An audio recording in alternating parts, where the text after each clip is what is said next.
Hello student, myself Nazanin Akhtar. Welcome to my study channel Naz Studies. The topic of today is about Rhizopas, where we will study about its vegetative structure as well as asexual and sexual reproductions.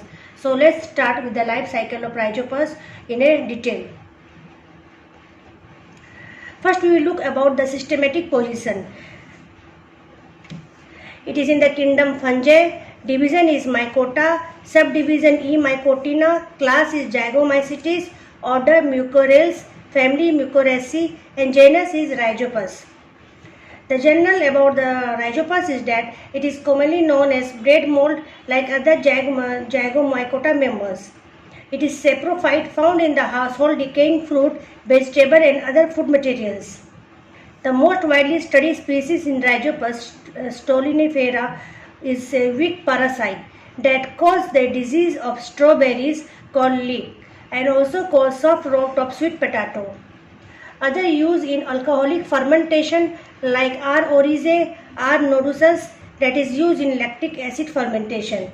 So mainly Rhizopas, when we see the bread that we are taking the bread, that bread when sometimes it gets rotten, then that is due to the presence of Rhizopas.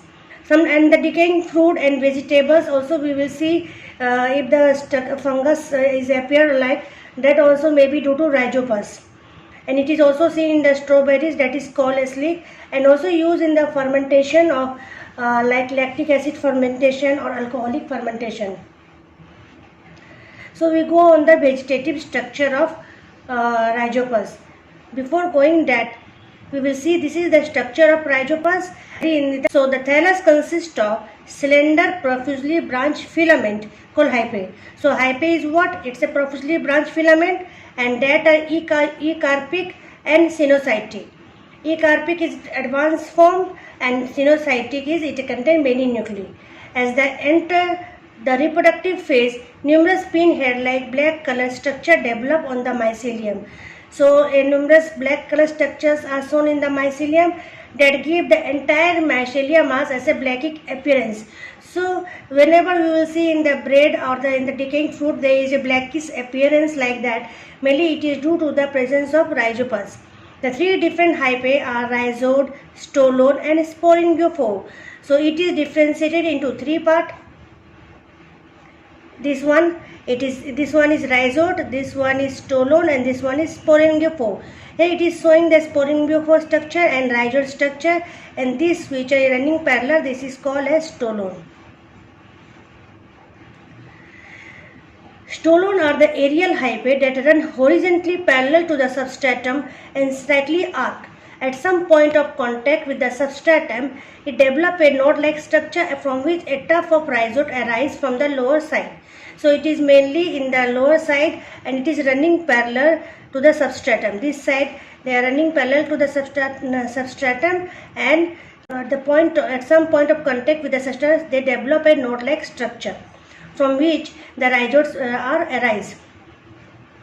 Rhizode are what? They are repeatedly branched brown slender hyphae that arise from the stolon and penetrate the substratum. So these are arise from stolon and help in anchoring and absorption. The main function of the rhizode is help in anchoring, means it help in holding the substrate and also help in absorption the nutrient. And sporingiophore is the growing upward either single or in group from the stolon exactly opposite to the holdfast, and they bear sporangia responsible for asexual reproduction. In the diagram this is sporangiophore, this one is you are showing this is sporangium containing so many spores. So this one is it may be appear single and it may be appear in a tuft. In a more number of sporangiophore can be seen, and sporangia have large numbers of spore that is responsible for asexual reproduction. Now we will discuss about asexual reproduction. It is done by a planospore produced inside the sporangia. We have seen just like that in the sporangia there is a spores. They are born on the sporangiophore that arise from the apparent node just below to the rhizodal origin. They are into sporingiophore. We will just study it is tuft or cluster at the opposite point of rhizode. Then it develops as a upright branch with tip swell. So the sporangia tip it swell like a vesicle, grow in size, and in which there is cytoplasm and nucleus found. The sporingiophore tip, this tip they became what? They became swell and form a vesicles and produce. There is a movement of cytoplasm and nucleus. Later on, there sporangium is found that contains large numbers of spores. Further, the outer tip of sporangium differentiated into two zones. Outer is a sporogenous zone and inner is your central is your dome-shaped columella zone. Protoplasm of columella remain continuous with the sporangium. For sporangine zone undergoes cleavage to form a multinucleate segment, and the segment round off secrete wall around and became the spore of sporangiosperm. So the sporangium zone under the dry conditions, it liberate out or dehiscence. Columella collapse, changing its shape from the distinct shape to an invested basin. The change in shape break the sporangium wall into number of fragments, exposing the spore to the air current from the airborne dissemination, means it is liberated by air. So the spores which are produced inside the sporangium under dry condition, they liberated out and spread in the air. The spore when fall complete to form new mycelium. So now come to the sexual reproduction. It is by gametangial copulation. Sexual reproduction is through the gametangial copulation, and in some cases it is homothelic, means same type of thallus is there, then homo, or sometimes it is heterothelic species. In a heterothelic species, the two strains are different, like positive and negative strain. So these two positive and negative strain, these are morphologically similar but physiologically different. They look like similar, but their function is different. At the time of reproduction, these two hyphae, they attract towards each other due to hormone called trisporic acid. So their attraction is due to this hormone. Then the two copulation branches called progametangia. So these branches are called progametangia, and they tip and enlarge due to flow of cytoplasm and nuclei into them.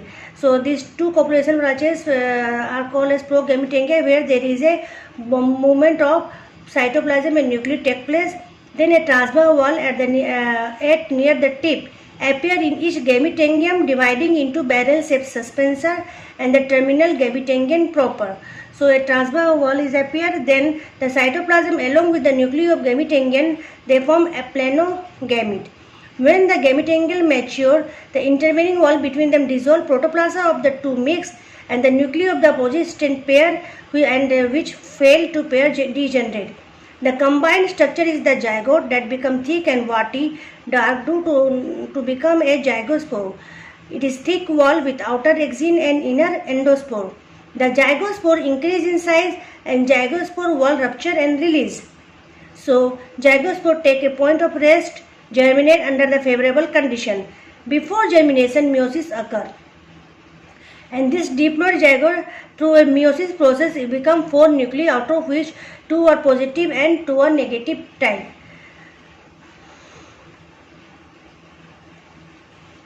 The zygospore germinate as a germ tube of promycelium that grow into limited extent. It bear at its tip a germ sporangium or zygosporangium. The protoplasm of the germ sporangium, they undergo cleavage and it produce spore, and the spores are multinucleate. Spore germinate like other member to form a germ tube under suitable conditions that give rise to structure called a zygospore. Sometimes when gametangia fall to fuse, the gametangia develop into thick walled zygospore like structure called a zygospore. So the life cycle of the rhizopus, it come in two phases. One is haploid and diploid phase. Haploid phase is dominant here and it is represented by thallus sporangiophore, meiospore, while the diploid phase is found in the zygospore. Due to this, the life cycle is haplontic type with zygotic meiosis. So this is the last diagram, last slide of it, where we will see that the whole life cycle of rhizopus, it involves two phases. One is asexual reproduction, another one is your sexual reproduction.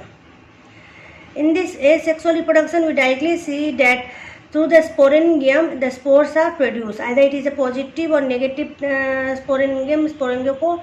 Through the spores are produced, and that is in the asexual reproduction.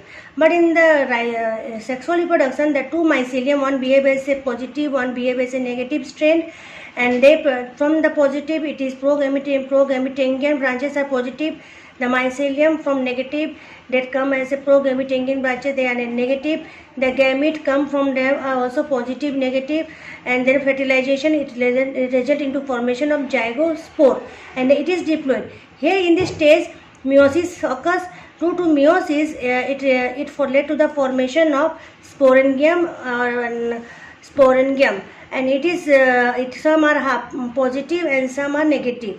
So those who behave as a positive, they produce positive spores. Those behave as a negative, they behave as a negative. So mycelium develop from these positive and negative spores are according to the spores. If the spores have a positive strain, it produces positive type of mycelium branch, and then if the spores is negative, it produces negative type of mycelium. And further, the development of this whole development vegetative mycelium depend upon it. So this is overall the structure of the life cycle of Rhizopus. This is all about Rhizopus, and subscribe my channel. Wait for the next video. Thanks.